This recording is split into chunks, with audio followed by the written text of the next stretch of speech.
এমন পরিস্থিতি ছিল, হয়তো এরকম বেঁচে থাকা যে হয়তো দুনিয়া থেকে চলে যাওয়াটা বেশি ভালো ছিল।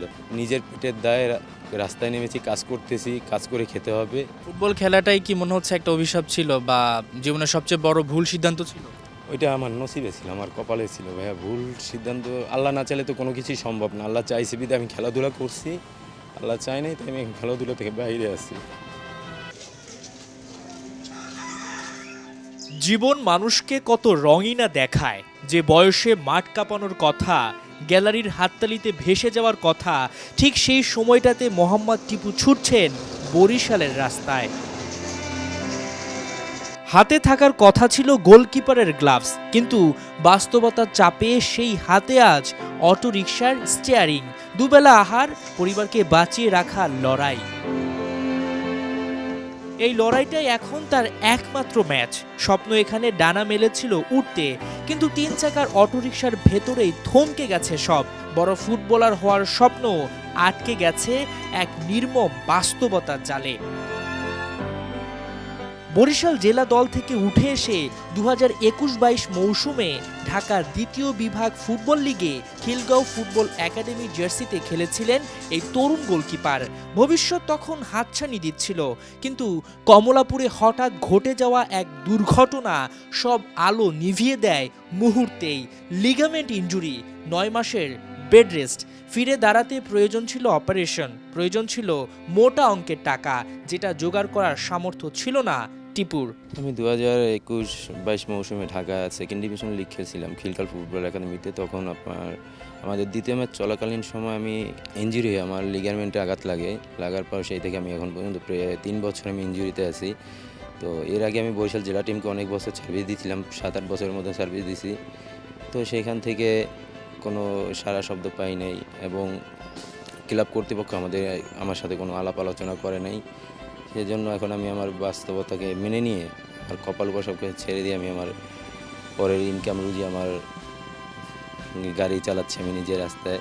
আমি দেবাশিস স্যারকে দেখাইছিলাম, আপনার এমআলি স্যারকে দেখাইছিলাম। তারা বলছে 2.5 থেকে 3 লাখ টাকার মতো লাগবে খরচে সার্জারি করার জন্য।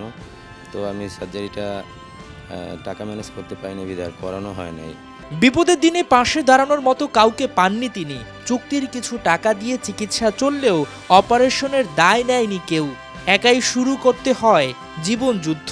প্রায় 8 থেকে 9 মাস একবার বেড রেস্ট ছিলাম। আর বেড রেস্ট থাকার পর তো নিজের সংসার দিয়েছে, চলাফেরা করতে খুব কষ্ট হতো, হাঁটা চলা করতে পারতাম না, বসতে পারতাম না, নামাজ পড়তে খুব কষ্ট হতো। তো এমন পরিস্থিতি ছিল, হয়তো এরকম বেঁচে থাকা যে হয়তো দুনিয়া থেকে চলে যাওয়াটা বেশি ভালো ছিল। ক্লাবে তো সবাই জানে, কারণ আমি এই ক্লাবে ফার্স্ট গোলকিপার ছিলাম। তখন তো সেকেন্ড গোলকিপার, থার্ড গোলকিপার তারা পরে খেলছে। ফার্স্ট গোলকিপার যখন ইনজুরি হয়েছে তখন তো সেই জিনিসটা মাথায় নিছে। তো নেওয়ার পর তারা কোনো পদক্ষেপ নেয় নাই।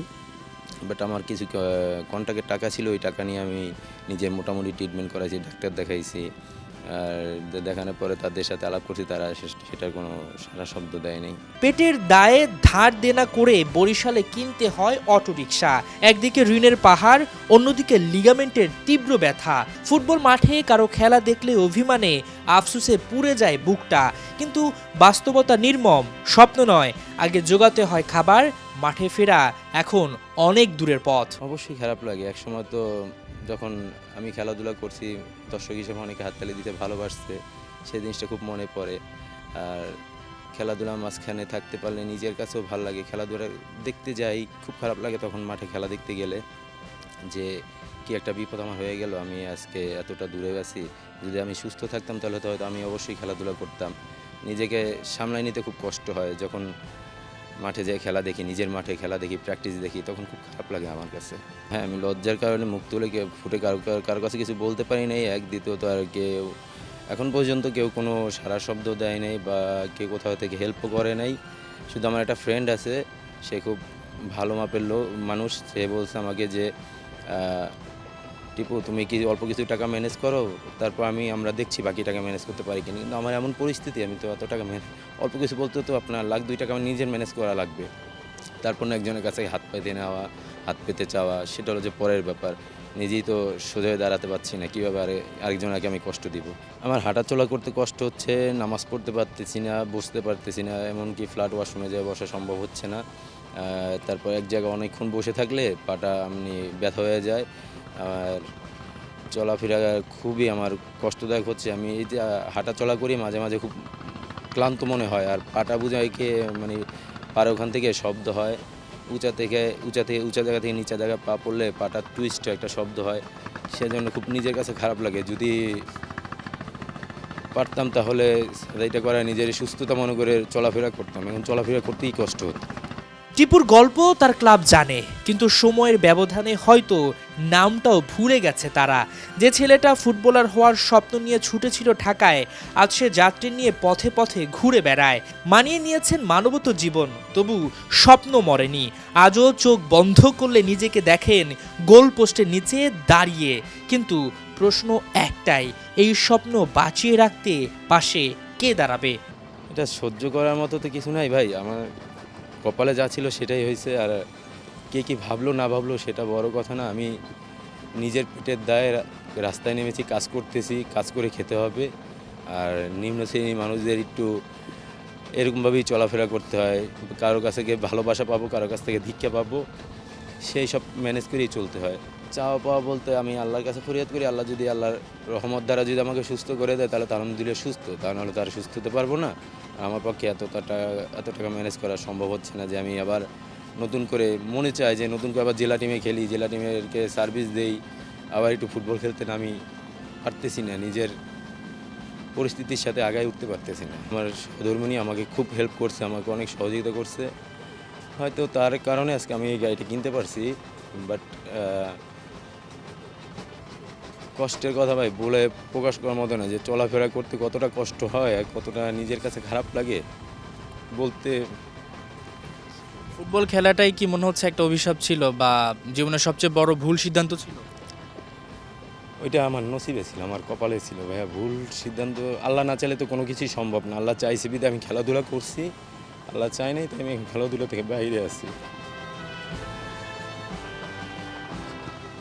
জীবনে অনেক বড় স্বপ্ন দেখেছিলেন টিপু, বড় গোলকিপার হবেন, বাংলাদেশকে প্রতিনিধিত্ব করবেন। কিন্তু ভাগ্যের নির্মম পরিহাস তাকে এমন জায়গায় নিয়ে এসেছে যে তিনি কথাই বলতে পারছেন না। আজকে দুবেলা খাবার জোগাড় করতে তাকে খুব বেশি সংগ্রাম করতে হচ্ছে। বাংলাদেশে খেলাধুলার পরিস্থিতি কি তা এই দৃশ্যটাই বলে দেয়। আপনি দেশের জন্য লড়তে চাইবেন, কিন্তু আলটিমেটলি দেশ আপনাকে অনেক ক্ষেত্রে অনেক কিছুই দিবে না। সেক্ষেত্রে আপনাকে এই বাস্তব কঠিন ব্যাপারগুলো মেনে নিতে হবে। টিপুর মতো বাংলাদেশে এরকম ছড়িয়ে ছিটিয়ে অনেকেই আছেন যারা ইনজুরির কারণে ছিটকে পড়েছেন। একটা সময় তাদেরকে সবাই বাহবা দিতেন, একটা সময় হাততালি দিতেন, কিন্তু এখন তাদের দেখার কেউ নেই। যদি এই পরিস্থিতি চলতে থাকে তাহলে আপনি বাংলাদেশে ভালো খেলোয়াড় কিভাবে আশা করেন? হাসান সজীব, ৭১, বরিশাল।